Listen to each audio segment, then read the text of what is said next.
Assalamualaikum warahmatullahi wabarakatuh. Perkenalkan, nama saya Fitra Indurizki. Saya dari Komunikasi Penyiaran Islam kelas 3A dengan NIM 20083020201. Di sini saya akan memenuhi tugas pada mata kuliah KKO Komunikasi Kelompok dan Organisasi dengan dosen pengampu Bapak Babai Barmawi. Dan di sini saya akan sedikit menjelaskan tentang apa sih itu unsur-unsur dari manajemen. Langsung saja kita simak video berikut ini. Happy watching, guys! Sebelum masuk kepada unsur-unsur manajemen, saya akan sedikit menjelaskan tentang apa sih itu pengertian dari manajemen itu tersendiri. Manajemen adalah serangkaian proses yang dilakukan untuk mengatur dan memanfaatkan sumber daya yang ada untuk mencapai tujuan organisasi atau sekelompok tertentu. Selain itu, manajemen juga diartikan sebagai seni dalam mengatur dan melaksanakan sebuah organisasi. Ya, berikut ini saya akan menjelaskan sedikit tentang unsur-unsur manajemen. Unsur-unsur manajemen yaitu ada 6. Ada man atau manusia, money atau uang, materials atau bahan baku, machines atau mesin, methods atau metode, dan yang terakhir ada market atau pasar. Jadi kita akan mempelajari bagaimana unsur-unsur ini bisa membentuk suatu manajemen yang baik. Kita menuju kepada unsur yang pertama, yaitu man atau manusia. Di sini manusia adalah sumber daya yang paling vital. Ya, kenapa? Karena manusia itu mereka yang membuat sebuah perencanaan dan prosesnya untuk mencapai tujuan organisasi. Jadi, bisa kalian bayangin, tanpa adanya manusia, kita tidak bisa yang namanya perencanaan. Dan juga tidak ada yang namanya proses kerja dalam manajemen. Bahkan walaupun kita hidup di zaman serba otomatis ya, seperti adanya robot atau mesin, ataupun sebagainya, itu tidak ada sebuah organisasi yang dapat berkembang tanpa adanya sumber daya manusia. Jadi itu yang harus kalian ingat, bahwa manusia itu merupakan sumber daya yang paling sangat vital dalam menentukan manajemen. Kemudian selain itu ada beberapa hal yang harus diperhatikan dalam unsur man atau manusia ini. Yang pertama, jumlahnya harus sesuai dengan kebutuhan dan formasi. Di dalam sebuah organisasi tentu mempunyai kebutuhan sumber daya manusianya, berapa jumlahnya yang efektif untuk menjalankan sebuah organisasi tersebut. Dan yang kedua yaitu persyaratan, seperti keahliannya, kemampuannya, keterampilannya, pendidikan dan pengalaman. Hal-hal seperti ini harus diperhatikan.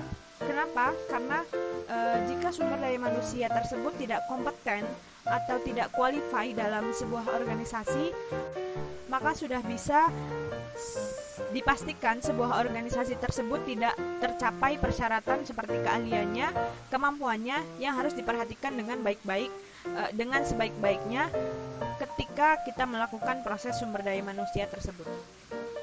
Dan yang ketiga yaitu komposisi, seperti pimpinan, seperti pimpinan pelaksana atau bagian teknis atau administrasi dan lain-lainnya. Unsur yang kedua adalah money atau uang. Pengelolaan uang yang baik akan berpengaruh terhadap sukses atau tidaknya sebuah manajemen yang dilakukan. Artinya, dalam hal ini jika kita mendapatkan sumber daya uang yang cukup bagus, maka kita harus memperhatikan atau mengalokasikan uang tersebut dalam hal-hal yang memang dibutuhkan pembiayaan. Ya, selanjutnya yaitu materials atau bahan baku. Untuk memproduksi suatu barang, perusahaan membutuhkan bahan baku.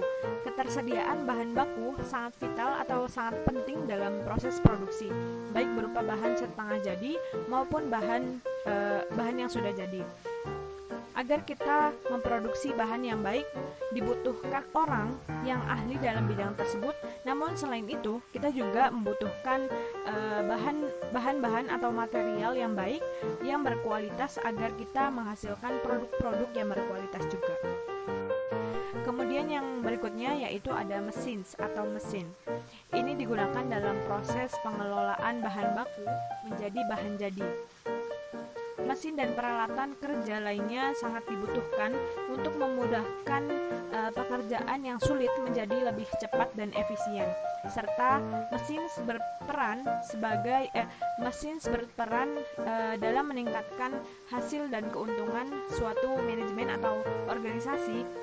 Dalam perkembangan teknologi seperti sekarang ini, penggunaan mesin itu pastilah sudah sangat semakin canggih dan modern, sehingga kita bisa meminimalisir atau mengurangi kesalahan, dan yang jelas pekerjaan kita menjadi lebih efisien dan efektif, dan hasilnya akan lebih memuaskan.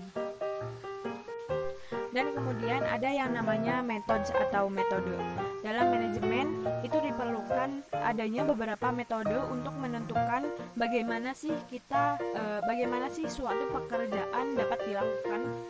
Jadi ada serangkaian prosedur atau instruksi yang ditetapkan itu mempertimbangkan pada tujuan yang hendak dicapai. Jadi metode itu termasuk dari perencanaan bagaimana suatu organisasi itu dapat berkembang.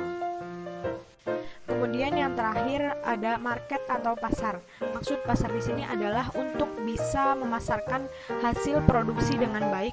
Perusahaan wajib memahami pemasaran dengan baik. Market juga adalah tempat bertemunya penjual dan pembeli untuk mengadakan transaksi. Manajer adalah orang yang melakukan kegiatan manajemen atau proses manajemen. Dan manajemen menginginkan tujuan tercapainya dengan efektif dan efisien. Ya, mungkin itu saja yang dapat saya sampaikan. Kurang lebihnya mohon maaf bila ada salah kata. Wallahul muwaffiq ila aqwamit thoriq. Wassalamualaikum warahmatullahi wabarakatuh.